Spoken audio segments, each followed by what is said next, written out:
이스라엘군이 현지 시간 24일 시리아에서 날아온 로켓 공격에 대응해 공습을 단행했다고 밝혔습니다. 또 지난 18일 이란의 시리아 내 IS를 미사일로 공습한 것에 대해 사실상 실패라고 밝혔습니다.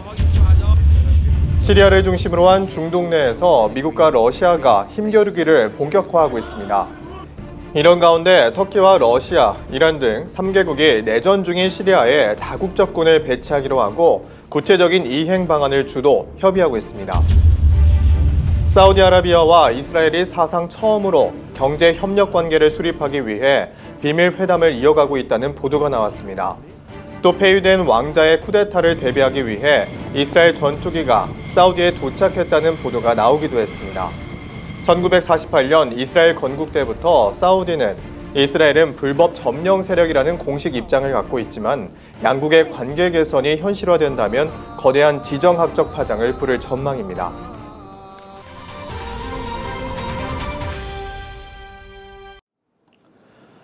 첫 소식입니다. 이스라엘군이 현지 시간 24일 시리아에서 날아온 로켓 공격에 대응해 공습을 단행했다고 밝혔습니다. 이스라엘군은 이날 소셜미디어 계정에 시리아에서 발사한 로켓포 10여 개에 대응해 군이 공격 원점과 시리아 탱크 2대를 타격했다는 글을 올렸습니다. 그러나 이스라엘간 하레츠는 이스라엘군의 설명과 달리 골란 고원에 떨어진 포탄이 시리아 내전 과정에서 잘못 날아온 것이라고 군 소식통을 인용해 보도하기도 했습니다. 현지 예루살렘 온라인 등 언론들에 따르면 이러한 분쟁이 이스라엘을 시리아 내전의 소용돌이로 끌어들이고 있다고 보도하기도 했습니다. 지난 4월에도 이스라엘군은 시리아군의 골란 고원 공격에 대응해 원점을 공습했다고 확인한 바 있습니다.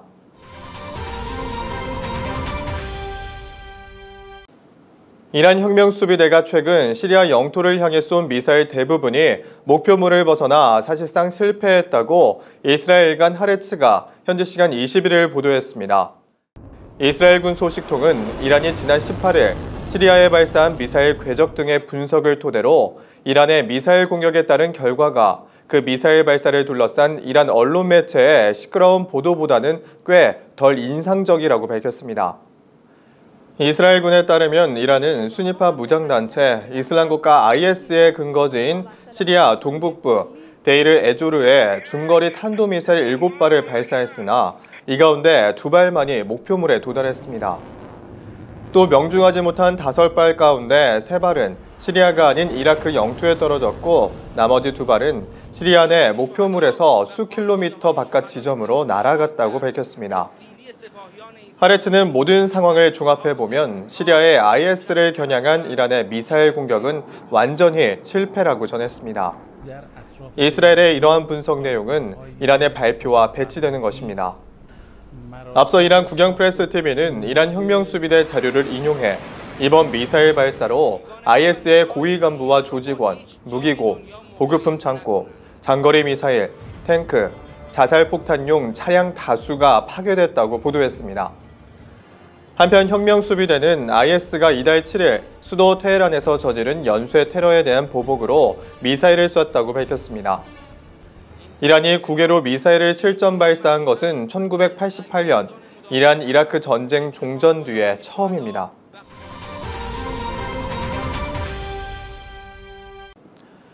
이런 가운데 터키와 러시아, 이란 등 3개국이 내전 중인 시리아에 다국적군을 배치하기로 하고 구체적인 이행 방안을 주도 협의하고 있습니다.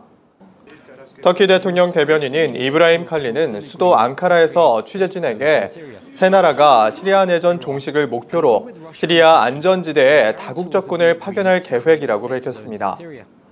이들 3개국은 현재 부대 유지를 위한 후방 지원 방안과 안전지대 구역 등을 구체적으로 논의하고 있다고 칼린 대변인은 설명했습니다.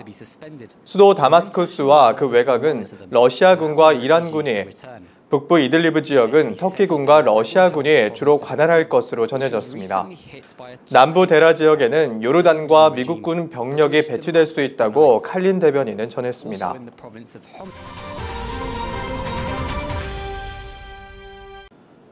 미국과 러시아가 중동 내에서 본격적인 힘 겨루기를 벌이는 가운데 이번에는 러시아가 시리아 내 순위파 무장단체 이슬람국가 IS를 향해 크루즈 미사일 6발을 발사했습니다. 현지 IRNA 통신에 따르면 러시아 국방장관은 현지 시간 23일 성명을 통해 지중해에 위치한 해군 구축함 어드미럴 SN과 어드미럴 그리고로비치 잠수함 크라스노다르가 6발의 칼리버 크루즈 미사일을 시리아 하마 인근 IS 기지를 겨냥해 발사했다고 밝혔습니다. 국방장관은 지중해 동부에서 SN호와 그리고로비치호가 크루즈 미사일을 발사했다며 잠수함은 수중에서 크루즈 미사일을 발사했다고 말했습니다. 폭격에도 살아남은 IS 대원들에게는 러시아 우주군이 공습을 가했으며 이번 공격으로 IS 사령부와 무기 및 탄약고가 파괴됐다고 밝혔습니다. 또 러시아 국방부는 터키와 이스라엘에게 군사 핫라인을 통해 공격 계획을 미리 알렸다고 덧붙였습니다.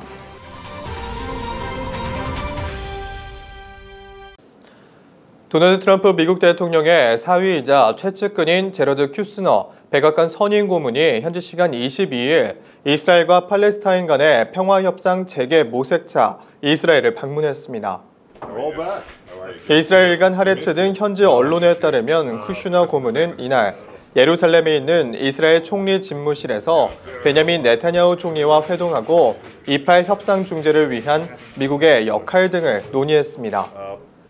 This is an opportunity to pursue our common goals of security, prosperity, and peace.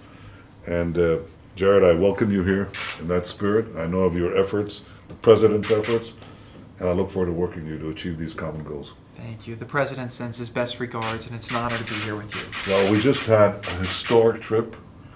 The President was greeted here with fantastic warmth. He made an indelible impression on the people of Israel, and it's good to see you again. Please send him our warmest regards. I definitely will. Thank you. Thank you. 쿠슈너 고문의 이스라엘 방문은 지난달 트럼프 대통령이 취임 후 첫 중동 방문에서 이팔 양측 정상을 만난 지 한 달 만에 이뤄진 것입니다. 그러나 이스라엘이 전날 요르단강 서안 지역에 새로운 정착촌 건설 공사를 25년 만에 착수해 이팔 간 긴장이 다소 고조된 상태여서 그가 어떤 긍정적인 결과를 도출해낼지는 미지수입니다.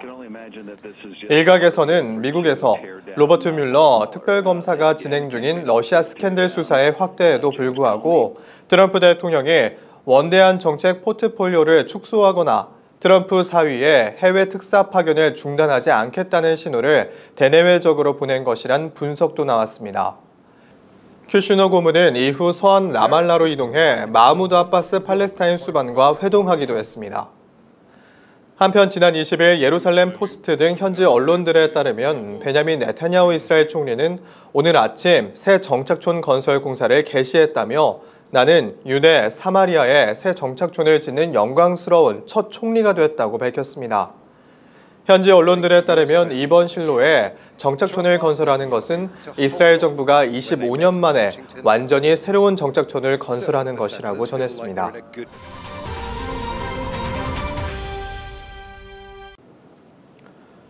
외신들에 따르면 사우디아라비아와 이스라엘이 사상 처음으로 경제 협력 관계를 수립하기 위해 비밀 회담을 이어가고 있다는 보도가 나왔습니다. 1948년 이스라엘 건국 때부터 사우디는 이스라엘은 불법 점령 세력이라는 공식 입장을 갖고 있지만 양국의 관계 개선이 현실화된다면 거대한 지정학적 파장을 부를 전망입니다. 영국 더 타임스는 최근 아랍권과 미국의 익명 취재원을 인용해 양국이 공식적 경제 협력 관계를 수립하기 위해 비밀리에 접촉하고 있다고 전했습니다. 이스라엘 기업이 사우디 내 지사를 개설하거나 이스라엘 국적기가 사우디 영공을 통과하는 방안이 유력한 것으로 알려졌습니다. 더 타임스는 하지만 양국의 관계 진전은 이란을 적대시하는 두 나라 사이에 동맹을 공고히 하는 동시에 중동 내 지정학적 불안을 야기했던 구조를 바꾸는 것이기도 하다고 전했습니다. 양국의 관계 개선 조짐은 1년여 전부터 각종 언론에 보도되기도 했습니다. 지난해 5월 이스라엘 아루츠 쉐바의 보도에 따르면 사우디와 요르단, 이집트 등 중동 동맹들이 다양한 밀사를 이스라엘에 보내 관계 개선 메시지를 전달했다고 보도한 바 있습니다. 지난해 7월에도 사우디 군부 출신 안와르 에쉬키가 이스라엘을 방문해 외무장관 도어 골드와 국방부 소장 요아브 모르데카이를 만났으며 국회의원 다수와도 만남을 가진 바 있습니다.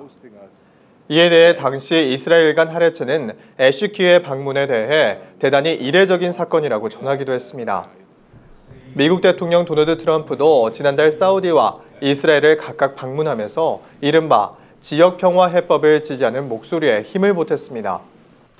모호한 개념인 지역평화해법의 골자는 사우디와 이스라엘의 국교수립 가능성에 대한 내용을 담고 있으며 이것이 현실화된다면 이스라엘 건국 이래 처음 있는 일입니다.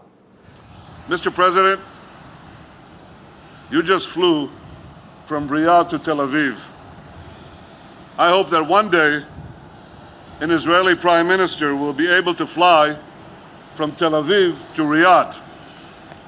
하지만 이에 대한 파장도 만만치 않다는 분석도 나오고 있습니다. 온라인 매체 오리엔탈 리뷰는 22일 수년 전부터 사우디와 이스라엘이 반이란 전선에서 힘을 합치고 있다는 것은 공공연한 비밀이라며 하지만 지정학적으로 매우 민감한 문제이기 때문에 양국이 이를 공식 인정한 바는 없다고 전했습니다.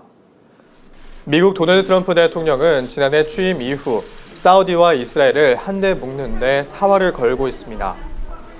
반이란 전선뿐 아니라 중국, 러시아 등과의 패권 다툼에서도 중동 내 안정적인 세력권 확보가 절실하기 때문인 것으로 분석되고 있습니다. 하지만 양국의 관계 개선은 전 세계 무슬림 공동체를 큰 충격에 빠뜨릴 수 있다고 분석했습니다. 중동의 맹주 사우디는 전 세계 이슬람 신도들에게 성지의 수호자로 불리는 나라입니다. 하지만 사우디가 이스라엘과 공개적으로 친교를 맺는다면 팔레스타인 지역과 이슬람 성지를 불법 점령한 이스라엘을 정상국가로 승인한다는 의미이기 때문입니다. 오리엔탈 리뷰는 또 이미 무슬림 공동체 내에서 사우디가 변절을 꾀하고 있다는 내용의 소문이 급속하게 퍼지고 있는 상황이라며 성지의 수호자인 사우디의 정책은 그 어떤 경우라도 따라야 한다는 공감대가 와해될 수 있다고 지적했습니다.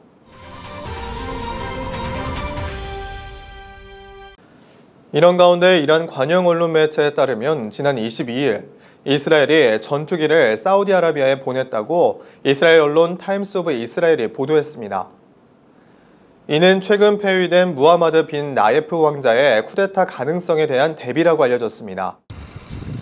이란 관영 매체 파스뉴스 에이전시에 따르면 18대의 이스라엘 전투기가 쿠데타를 막기 위해 사우디에 배치됐다고 밝혔으며 더 놀라운 사실은 빈 살만 사우디 국왕이 도널드 트럼프 미국 대통령에게 5,600만 달러라는 뇌물을 지불했으며 자신의 왕권을 지키기 위해 수조 달러를 지급했다고 보도했습니다.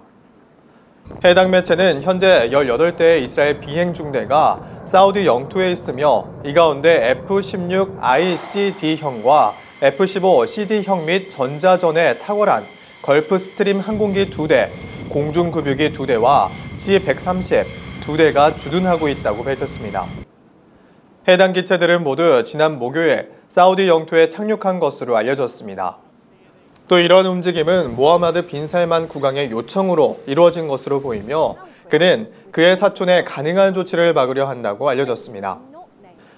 한편 이러한 보도에 대해 이스라엘군 대변인은 외국 언론 보도에 대해 언급하지 않는다고 말했으며 이스라엘군 관계자는 터무니없는 보도라고 일축하기도 했습니다.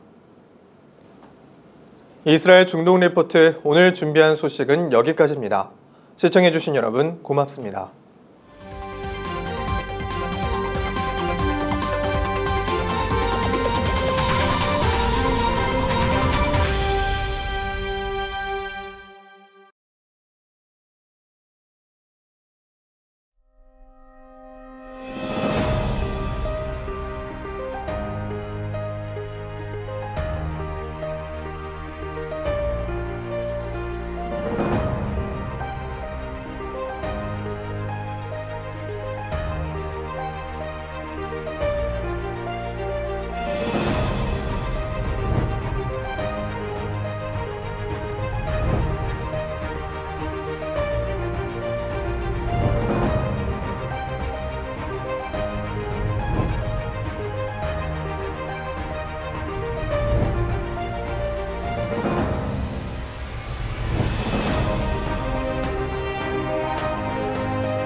proclaim the gospel of the kingdom all over Korea and all over the world and back to Jerusalem in the name of Yeshua. This is our mandate. We began to see God healing the land, not only in the church, but in the fabric of the nation. Praise the name of God. People here in Israel would realize God is watching over them, and people in the surrounding nations would cry out and say, "Who is the true and living God?" And there would be a great harvest.